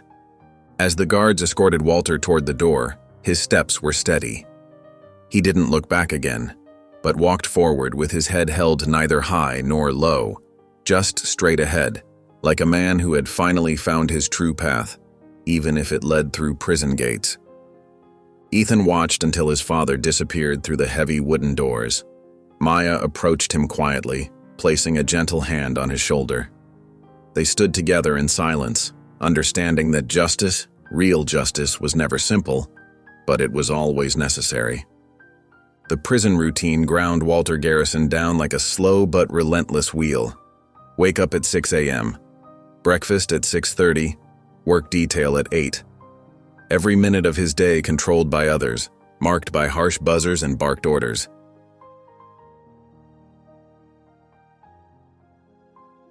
"Move it, Garrison," a guard would shout during the daily march to the cafeteria. Walter would shuffle forward, eyes down, trying to ignore the burning stares of inmates who recognized him. Some had stood before him in court. Others had friends or family he'd sentenced. The isolation was the hardest part. His cell felt like a tomb, especially during the long nights when memories haunted him. 3 times now, the guards had informed him that his son was there to visit. 3 times Walter had refused. "Your boy came again today," Officer Martinez said one afternoon, sliding Walter's dinner tray through the slot. "Seems pretty determined." "Tell him what you told him before," Walter replied quietly, not looking up from his bunk. "I'm not accepting visitors." In his mind, this was his penance. He deserved to be alone with his guilt, to feel the weight of every wrong decision, every biased ruling, every life he'd carelessly damaged. Meanwhile, Maya Caldwell sat in her new office at the FBI headquarters, staring at the commendation letter on her desk. The corruption investigation had earned her a promotion and widespread praise. Her colleagues called it a victory for justice, but something felt off. She picked up a framed photo from the evidence collection, Walter Garrison at his prime, standing proudly in his judge's robes. The man who now refused to see his own son. "Agent Caldwell," her assistant poked her head in. The director wants to schedule a press conference about the Garrison case. Maya nodded absently, still studying the photo. I'll get back to you on that. Back in prison, Walter was returning from his work detail when an older inmate fell into step beside him. The man's face tugged at Walter's memory, but he couldn't place it. "Remember me, Your Honor?" the inmate asked quietly. "James Miller. 2015. You gave me 12 years for armed robbery." Walter's stomach clenched. He remembered the case, a straightforward conviction, or so he'd thought at the time. The evidence was clear, Walter said automatically, his old judicial tone creeping in. Miller smiled sadly. The evidence was fabricated. My public defender was too overwhelmed to catch it. And you? He paused. You didn't even look twice at my case. Just another black man to send away. Walter stopped walking, his hands trembling slightly. I remember you now. You maintained your innocence throughout the trial. I did, Miller nodded. You know what's funny? I used to look up to you. Thought you were what a judge should be. Strong, decisive, uncompromising. Now look at us both. The words hit Walter like physical blows. Here was yet another life he'd carelessly ruined, another person he'd failed to truly see from his lofty position on the bench. Why are you telling me this now? Walter asked, his voice barely above a whisper. Miller shrugged. Because you need to hear it, and because maybe now you're finally ready to listen. In the dimly lit prison library, Walter hunched over stacks of manila folders, his reading glasses perched low on his nose. Each case file told a story of lives forever changed by his rulings. He'd requested access to review his old cases, and the warden had surprisingly agreed. His hands trembled as he opened another folder. The defendant had been a young black man, arrested for possession of marijuana. Walter had given him 5 years, a sentence that now seemed brutally harsh. Notes in the margins showed how Walter had dismissed character witnesses and ignored mitigating circumstances. I didn't even see them as people, he whispered to himself, pushing the file away in disgust.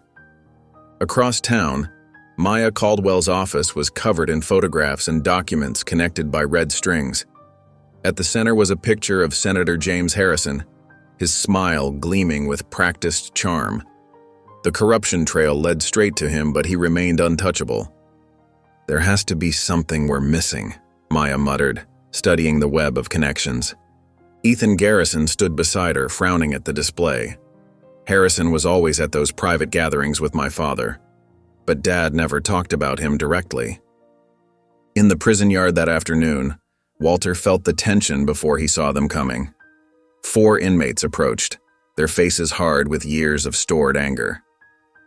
Look who it is, one of them sneered. The great Judge Garrison. Walter didn't raise his hands to defend himself when the first punch came. He took the hits, tasting blood in his mouth. The guards would be there soon, but for now, he accepted each blow. I earned this, he whispered through split lips. I earned all of it. Later that evening, as Maya and Ethan pored over financial records, something caught Maya's eye. Wait, she said, pulling out an old document. Look at these transactions. Your father's rulings.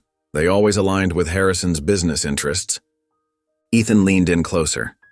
But Dad never benefited directly from these deals. The money went... His voice trailed off as realization dawned. Higher up, Maya finished. Your father was being used. He thought he was part of the inner circle, but he was just another tool for Harrison's organization. She pulled out more files showing a pattern. Walter's harsh sentences had filled private prisons owned by Harrison's shell companies.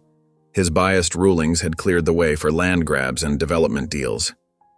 He was a pawn, Ethan said quietly, looking at a photo of his father in his prime. A willing pawn, but still just a piece in their game. In the prison infirmary, Walter lay on a narrow bed, his face swollen and bruised. He didn't press charges against his attackers. The beating had felt like justice, raw and painful, but deserved. A nurse cleaned his cuts, tutting sympathetically. You should report them, Judge Garrison. No, he said softly, wincing at the sting of antiseptic. They had their reasons. We all do. Maya stood at her office window, watching the city lights flicker in the gathering dusk. On her desk lay a visitor's pass to the prison, still unused. The thought of seeing Walter Garrison, not as the arrogant judge he once was, but as a broken man, stirred conflicting emotions within her. Her phone buzzed. It was Ethan asking to meet. An hour later, they sat in a quiet corner of a small cafe. Steam rose from their untouched coffee cups as Ethan spoke. "I saw him yesterday," he said, his voice heavy with emotion. "He's different now. The bruises from the attack are still healing, but it's more than that. It's like something inside him has changed." Maya traced the rim of her cup with her finger. "He deserves to be there, Ethan. You know that better than anyone." "I do," Ethan nodded, then paused. "But maybe justice isn't about punishment. Maybe it's about making things right." His words hung in the air between them, carrying the weight of personal experience. Meanwhile, in the prison library, Walter sat with a young inmate named Marcus Thompson. Despite his swollen eye and bandaged hands, Walter carefully explained the intricacies of appeal procedures. "See here," Walter pointed to a paragraph in a thick legal textbook, his voice gentler than it had ever been in his courtroom. "The key is understanding your rights during the initial arrest. Tell me again what happened that night." Marcus, barely 23, leaned forward. "They said they found drugs in my car, but I never had any drugs. The officer who arrested me, he seemed to know exactly where to look, like he knew they'd be there." Walter's hand froze above the page. Something in Marcus's story struck a familiar chord. "Who was the arresting officer?" "Officer James Kendrick," Marcus replied, "working with some special task force." Walter's breath caught. Kendrick had been a frequent witness in his courtroom, always involved in cases that somehow benefited Senator Harrison's private prison investments. The pattern was unmistakable. Over the next few days, Walter began working with more inmates, teaching them about their legal rights. Word spread through the prison that the former judge was helping people with their cases. Some came seeking revenge but found something unexpected, a man genuinely trying to make amends. During one session, Walter noticed an older inmate watching from the corner. The man approached after the others left. "You don't remember me, do you, Judge?" the man asked. "David Chen. You sentenced me in 2018. Drug trafficking." Walter's face paled with recognition. Chen's case had been one of many where evidence appeared too perfectly, too conveniently. Now, with fresh eyes, Walter saw what he'd been too blind to notice before. "The evidence against you," Walter said slowly. "It came through Kendrick's task force, didn't it?" Chen nodded. "Same task force that's still out there, still doing Harrison's dirty work." Walter spent that night reviewing Chen's case files, his hands shaking as he uncovered the same patterns, the same players, the same corruption that he'd once been part of. This wasn't just about his redemption anymore. It was about exposing a system that was still destroying lives. The next morning, he requested a meeting with his son and Maya. For the first time since his imprisonment, Walter Garrison felt a spark of his old fire, not for power or control, but for something he'd forgotten long ago: true justice. In his cell, Walter carefully organized his notes about Chen's case, Marcus's arrest, and dozens of others showing the same pattern. He had spent years being part of the problem. Now, he had a chance to be part of the solution. As he worked, his bruises ached less, as if purpose was a better medicine than rest. The young inmates he'd been helping began bringing him more cases, more stories, more evidence of the corruption still poisoning the system. Maya and Ethan sat in a stark FBI conference room, surrounded by stacks of documents and evidence boards. Their recent discoveries had shifted the entire investigation's focus. "Look at these patterns," Maya said, pointing to a timeline on the wall. Every major case Walter handled that benefited private prisons came after meetings with Senator Harrison's people. They weren't just bribing him.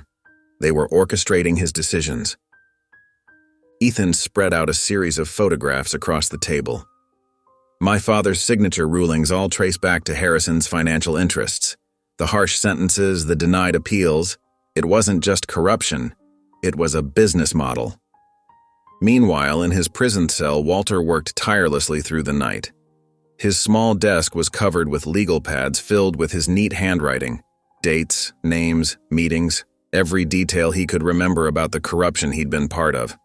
His hands trembled, not from fear, but from urgency. "I need to speak with Agent Caldwell," Walter told the guard during morning rounds. "It's about Senator Harrison." Back at the FBI office, Maya received a package. Inside was a USB drive with an anonymous note. "Meeting at Harrison Estate, July 2019. Her hands shook as she plugged it in. The recording played clearly. Senator Harrison's voice filled the room, speaking to other politicians. "Garrison's perfect. Respected, rigid, predictable. He'll keep signing whatever we put in front of him. The private prison contracts are just the beginning." "This is it," Maya whispered, her eyes wide. "This proves everything." Ethan listened to his father's name being discussed like a tool, a pawn in their game. His jaw tightened. They used him. All these years, they used him. In a luxurious office across town, Senator Harrison received word that the recording had surfaced. His face remained calm as he picked up his phone. "Garrison's become a liability," he said softly to someone. "Take care of it. Make it look like a prison fight." That afternoon, as Walter sat in the prison library helping another inmate with legal documents, a guard approached him urgently. "Judge," the guard said quietly, "you need to come with me now. We've received credible threats against your life." Walter looked at his scattered papers, all his documented evidence, all the truth he'd finally begun to uncover. He knew why they wanted him silenced. He'd stopped being their puppet, and now he was becoming their biggest threat. Maya's phone rang. It was her FBI supervisor. "We need to move Garrison immediately," he said. "Harrison just made a call. We have a wiretap." She grabbed her coat, already heading for the door. "Get me authorization for an emergency transfer, and get me everything we have on Harrison's prison connections." "Agent Caldwell," Ethan called after her, his voice tight with worry. "That's my father they're trying to kill." Maya turned back, her expression fierce. "Not on my watch. Your father may have been their puppet, but now he's our key witness, and I protect my witnesses." The winter sun cast long shadows across the prison yard as Walter walked his usual path. His mind was occupied with the evidence he'd gathered, each step measured and careful. He didn't notice the figure approaching from behind until it was almost too late. The first punch caught him off guard, sending him stumbling. Walter turned to see Marcus Hayes, a recent transfer he didn't recognize, lunging at him with a makeshift blade fashioned from a sharpened piece of metal. "Nothing personal, Judge," Marcus muttered, his eyes cold and distant. "Just business." Walter didn't cry out as the blade caught his side. The pain was sharp and immediate, but something in Marcus's eyes caught his attention. The same empty look he'd seen in countless defendants over the years, the look of someone being used. "You don't have to be their pawn," Walter whispered through gritted teeth, clutching his bleeding side. "I know what that feels like." Marcus hesitated for a split second, his grip on the weapon tightening. But before he could strike again, a blur of motion knocked him sideways. It was Tommy Chen, the young inmate Walter had been helping with his appeal. Tommy tackled Marcus to the ground, sending the makeshift knife skittering across the concrete. "Guards!" Tommy shouted, struggling to hold Marcus down. "Help, the judge is hurt!" The prison erupted into chaos. Guards rushed in from all directions as Walter slumped against the yard fence, his vision blurring. Through the commotion, he could hear Tommy's voice. "Stay with me, Judge. You helped me see hope.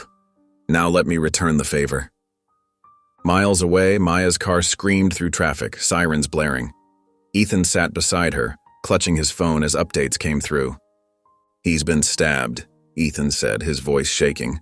"They're taking him to the prison infirmary." Maya pressed harder on the accelerator.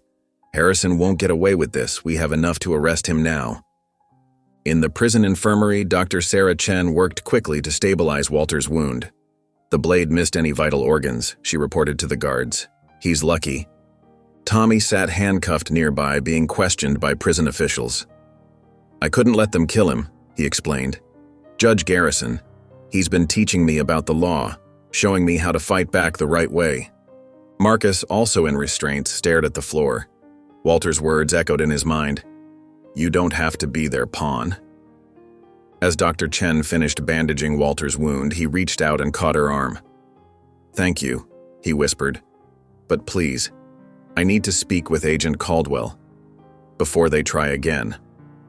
Maya and Ethan arrived at the prison gates just as Senator Harrison's arrest was being announced on the car radio. They shared a look of grim satisfaction, but their thoughts were only on reaching Walter before anyone else could get to him. The prison warden met them at the entrance. "He's stable," he assured them, "and we have both the attacker and the young man who saved him in custody." Walter lay on the infirmary bed, pale but alert. Tommy sat under guard nearby, while Marcus was secured in a separate area, already talking to investigators about who had paid him to carry out the attack.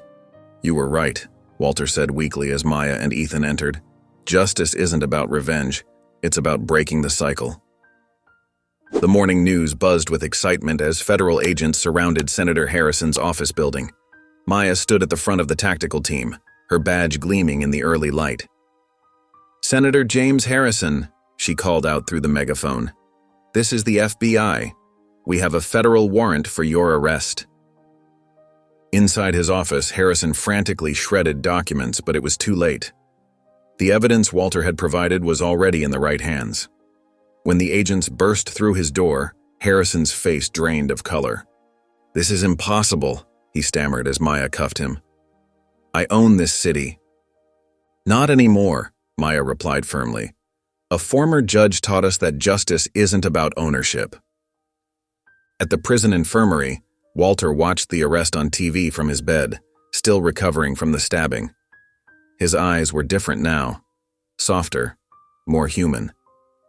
Tommy Chen sat nearby under guard supervision, allowed to visit the man whose life he'd saved. "You know," Walter said quietly, "I spent decades thinking justice meant wielding power. I was wrong." District Attorney Sarah Martinez held a press conference announcing the charges against Harrison.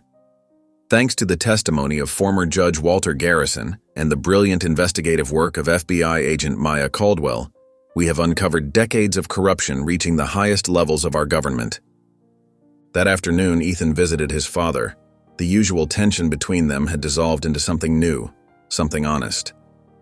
Walter sat up straighter when his son entered, but his eyes held uncertainty.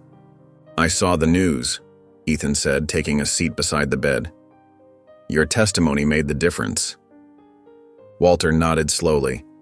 "I learned from you, son. You stood up for what was right, even when it meant standing against your own father." His voice cracked slightly. "I've never been more proud." Ethan's eyes widened at these words he'd waited his whole life to hear. 2 weeks later, Walter stood before a group of inmates in the prison library. His wound had healed, but he moved more carefully now, with humility rather than authority. "The law isn't about power," he told them, gesturing to the legal books spread across the tables. "It's about protecting people, serving justice, and making things right." The inmates leaned forward, taking notes. Among them was Marcus Hayes, the man who had tried to kill him, now turning state's evidence against Harrison's corruption ring. "Today," Walter continued, "we're going to learn about appeal procedures. Everyone deserves a fair chance at justice, something I forgot when I wore the robes. But I remember it now. He wasn't Judge Garrison anymore.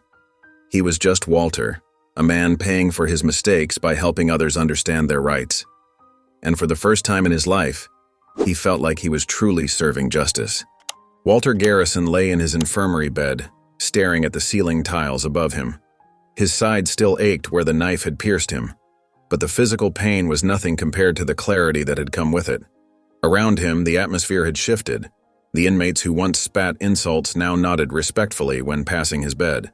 Tommy Chen, serving 15 years for drug possession, brought Walter his dinner tray. "The guys in Block C were asking when you'll be back to teaching law classes," he said quietly. Walter managed a small smile. "Soon as the doctor clears me?" Across town, Maya Caldwell stood before the grand jury, her posture straight and professional as she presented document after document. The evidence shows that Judge Garrison's corruption was orchestrated by a larger network, she explained, pointing to a complex web of financial transactions displayed on the screen. They threatened his family, manipulated case assignments, and effectively turned him into their puppet in the judiciary. The jury members leaned forward, examining the evidence with furrowed brows. One elderly juror adjusted his glasses, squinting at the dates and numbers that proved Walter's gradual descent into corruption. After the hearing, Ethan waited for Maya in the courthouse corridor. His tie was loose, and dark circles under his eyes betrayed his exhaustion. "You made a compelling case," he said as Maya approached. But, Maya stopped beside him. Ethan ran a hand through his hair. "I keep trying to see him differently. The man you described in there, the victim of manipulation, the pawn in their game." He shook his head. "But all I can see is the father who taught me about justice while betraying it every day." "People can change, Ethan," Maya said softly. "Sometimes they need to lose everything to find their way back." That afternoon, FBI Assistant Director Thompson and Special Agent Rodriguez entered the prison infirmary. Walter sat up straighter, wincing at the movement. "Judge Garrison," Thompson began, then corrected himself. "Mr. Garrison, we have a proposition for you." Walter listened as they outlined the deal. His sentence could be reduced by half if he testified against the remaining members of the corruption ring. His testimony could bring down judges in 3 other districts, politicians he'd never even met, and business leaders who'd profited from the rigged system. "Why me?" Walter asked, his voice hoarse. "Because you were at the center," Rodriguez explained. "You saw how they operated, how they chose their targets, how they maintained their control. And now, you're the only one willing to tell the truth." Walter looked down at his hands that had once banged a gavel with such authority. Now they trembled slightly as he considered the offer. "I need time," he said finally, "to think about it." Thompson nodded. "You have 48 hours. But remember, Mr. Garrison, this isn't just about reducing your sentence. It's about making things right." As the FBI officials left, Walter closed his eyes, remembering Ethan's words from their last visit. "Justice isn't about punishment, Dad. It's about restoration." Walter paced his prison cell, each step sending a dull ache through his healing wound. The FBI's offer weighed heavily on his mind. Testifying meant burning bridges with powerful people who had already tried to have him killed once. But staying silent meant carrying the burden of their secrets to his grave. He paused at the small window, watching inmates in the yard below.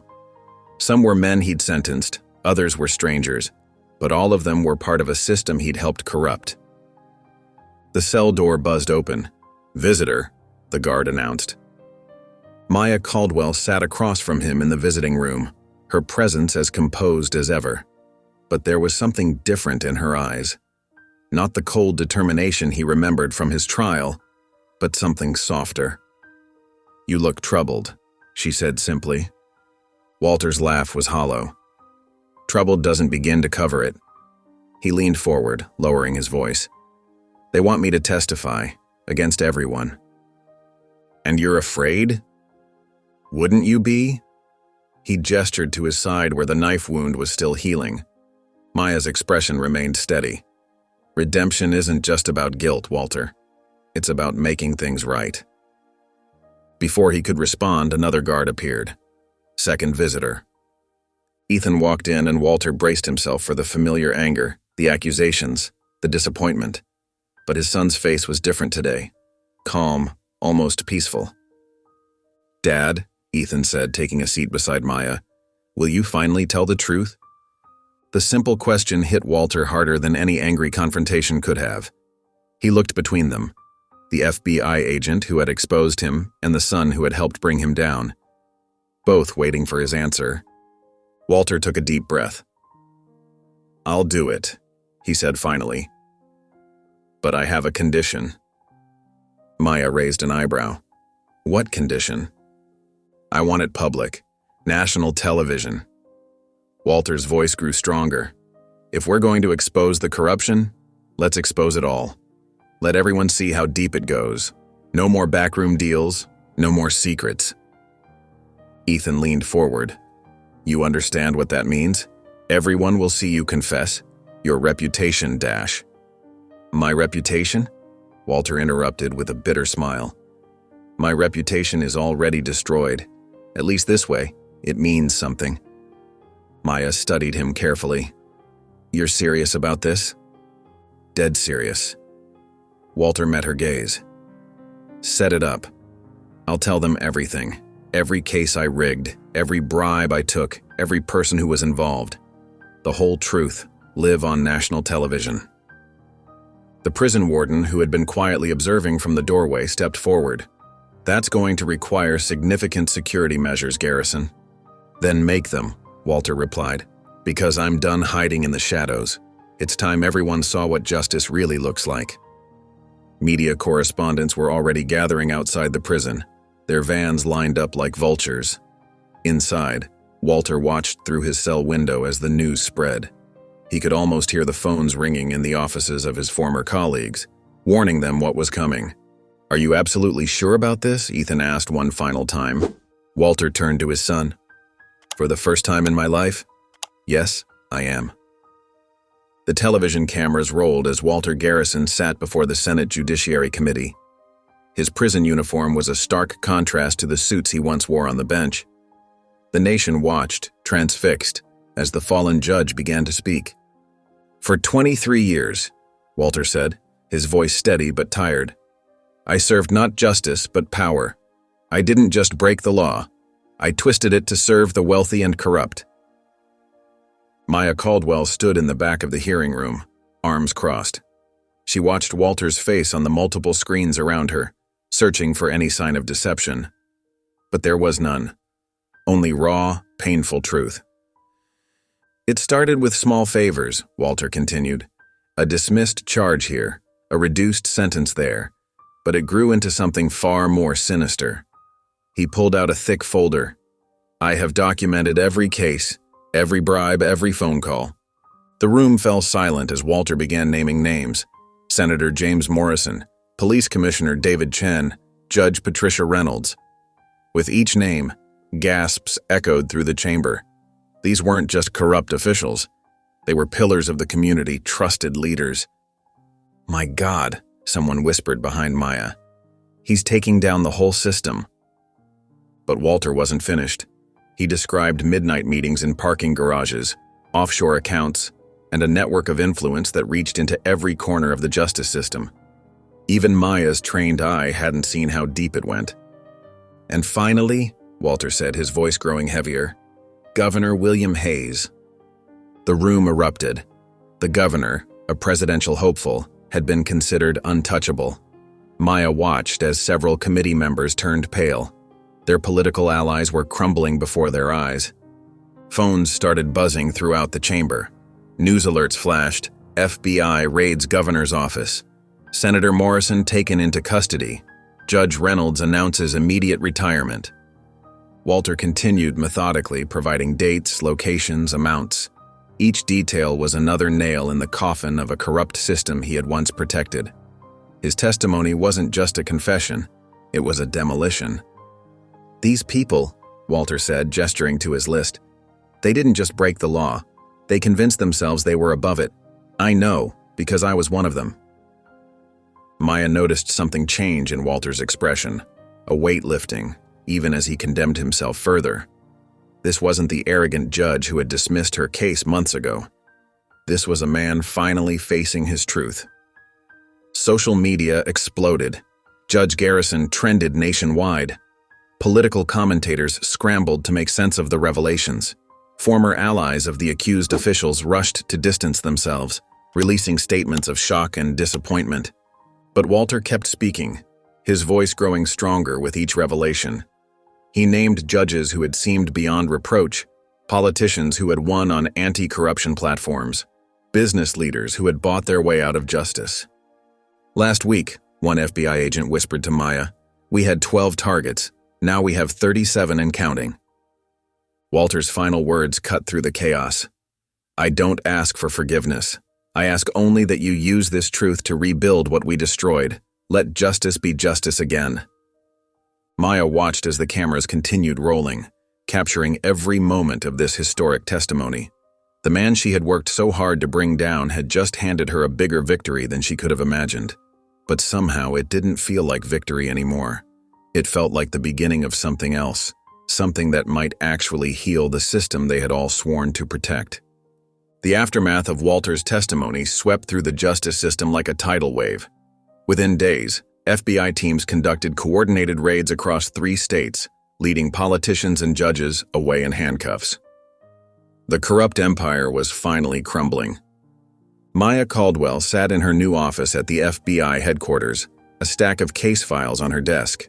The brass nameplate read, "Lead Investigator, Judicial Reform Division." She picked up a framed photo from her desk. It showed her graduating from the FBI Academy years ago, young and idealistic. Now that idealism had transformed into something stronger: determination. Across town, Ethan Garrison stood before a room full of law students at the Justice Reform Center. "Every case matters," he told them, his voice firm. "Every person deserves a fair trial." The nonprofit had approached him immediately after Walter's testimony, recognizing his unique perspective on justice and corruption. In his prison cell, Walter watched the news reports of the arrests. He had been offered reduced sentences, cushy arrangements, even witness protection. He had refused them all. "The truth doesn't buy freedom," he had told his lawyer. "Some debts need to be paid in full." Then came the day Marcus Thompson walked free. He was the man who had smirked at Walter in the holding cell, wrongfully convicted 15 years ago for a robbery he didn't commit. Judge Sarah Chen, reviewing the case, had found overwhelming evidence of tampering. "In light of Mr. Garrison's testimony," Judge Chen announced to a packed courtroom, "and the new evidence presented, I hereby overturn Mr. Thompson's conviction." She paused, looking directly at Marcus. "The court offers its deepest apologies for this miscarriage of justice." Marcus stood outside the courthouse, breathing free air for the first time in 15 years. Reporters surrounded him, shouting questions. But he just smiled, the same knowing smile he had given Walter months ago. "Justice is slow," he told the cameras, "but it catches up eventually." In Washington, a special committee on judicial reform convened. Senator Patricia Martinez, the newly appointed chair, held up Walter's testimony transcripts. "This isn't just about catching criminals," she declared. "This is about rebuilding trust. Every American deserves to know that when they enter a courtroom, they'll find justice, not power plays and prejudice." The committee proposed sweeping changes: independent oversight boards, mandatory reviews of judicial decisions, new protections for whistleblowers. The old system that had protected corruption was being dismantled, piece by piece. Maya watched it all unfold from her office, knowing this was just the beginning. Real change would take years, maybe decades, but for the first time in her career, she felt like they were finally moving in the right direction. 6 months after his testimony, Walter Garrison stepped off the transport bus at Riverside Minimum Security Correctional Facility. The air felt different here, less oppressive, tinged with possibility. Guards led him past vegetable gardens tended by inmates and into a building that housed classrooms. "Your students are waiting, Mr. Garrison," the education coordinator said, gesturing to room 103. Inside, 12 inmates sat at desks, their faces a mix of curiosity and wariness. Walter placed his worn legal textbooks on the desk, books he'd requested special permission to bring. "I'm not here to judge you," he began, his voice softer than it had ever been in his courtroom days. "I'm here because we all have something to learn about justice." Over the next few weeks, Walter's class became the most requested program in Riverside. He taught them about their rights, helped them understand their cases, and most importantly, listened to their stories. One morning, Maya Caldwell appeared in his classroom doorway. The inmates were filing out after a lesson on appeal procedures. She waited until they were alone. "Agent Caldwell," Walter said, straightening papers on his desk. "Just Maya now," she replied, "at least for today." She walked to a student's desk, running her hand along its surface. "I heard about your classes. You're doing good work." Walter looked up, surprised by the gentleness in her voice. "I'm trying to make something right out of all the wrong." "I know," she said simply. "That's why I came. to tell you that sometimes justice isn't about punishment, it's about change. Before Walter could respond, another visitor appeared, Ethan. He carried a legal briefcase and wore a suit that reminded Walter of his own early days as a lawyer. "Dad," Ethan said, then turned to Maya. "Agent Caldwell." "I'll leave you two," Maya said, moving toward the door. She paused. "Remember what I said, Walter. Change is possible." After she left, Ethan sat in one of the student desks. "I'm representing James Chen," he said. "He's in your morning class." Walter nodded. James was one of his most dedicated students, serving time for a non-violent offense. "He deserves a second chance," Walter said quietly. "That's why I took his case," Ethan replied. He looked at his father, really looked at him, perhaps for the first time since the trial. "You taught me about justice my whole life, Dad, but I never understood what it really meant until now." Walter's eyes welled with tears. "I didn't understand it either, son. Not until I lost everything and had to rebuild from truth, not power." They sat in silence for a moment, father and son, surrounded by the simple classroom where Walter now taught real justice, not from a judge's bench, but from a place of humility and hope. "Help me with James's case?" Ethan asked softly, not as a judge, just as someone who wants to make things right. Walter nodded, unable to speak. In that moment, they were no longer defined by their past roles. Just two men reaching across the divide, trying to build something better from the ruins of what had fallen. In the prison library's common area, Walter sat quietly before the small television mounted on the wall. The news anchor's voice filled the room. In the wake of the Garrison testimony, sweeping judicial reforms have been implemented across 3 states with more expected to follow. Walter watched intently as footage showed new oversight committees being established, mandatory bias training for judges, and independent review boards. His testimony had sparked real change, not just arrests but systematic reform. The broadcast shifted to a courthouse scene. There stood Ethan, surrounded by reporters, standing next to a man who had just been freed after 15 years of wrongful imprisonment. Walter's chest swelled with pride as he watched his son address the cameras. "Today, justice prevailed," Ethan said firmly, "and we will continue fighting for everyone who deserves a second look at their case." The scene changed again. This time, Maya Caldwell stood at a podium before a large crowd at a judicial reform conference. Her voice was strong and clear. "Justice isn't static," she declared. "It evolves as we do. When we hold people accountable, even those in power, we create room for change. What we've learned from the Garrison case isn't just about corruption, it's about the possibility of transformation." Later that afternoon, Walter stood in his classroom at the prison. The men who once viewed him with hatred now sat attentively at their desks, taking notes as he explained the intricacies of appeal procedures. These were the same men he might have sentenced harshly in his previous life. Now they were his students, each one carrying hopes of understanding the system that had imprisoned them. As he turned the page of his weathered law book, a folded piece of paper slipped out. Walter recognized Ethan's handwriting immediately. He opened the note, his hands trembling slightly. "Dad, justice isn't about power. It's about doing the right thing. Thank you for finally seeing that." Walter closed the book slowly, and a genuine smile spread across his face. The first real smile he had shown in years. If you enjoyed the story of Ethan and Maya, I handpicked this next story that you will enjoy. If you enjoyed the story of Ethan and Maya, I handpicked this next story that you will enjoy. Please don't miss this one. Click here to watch it.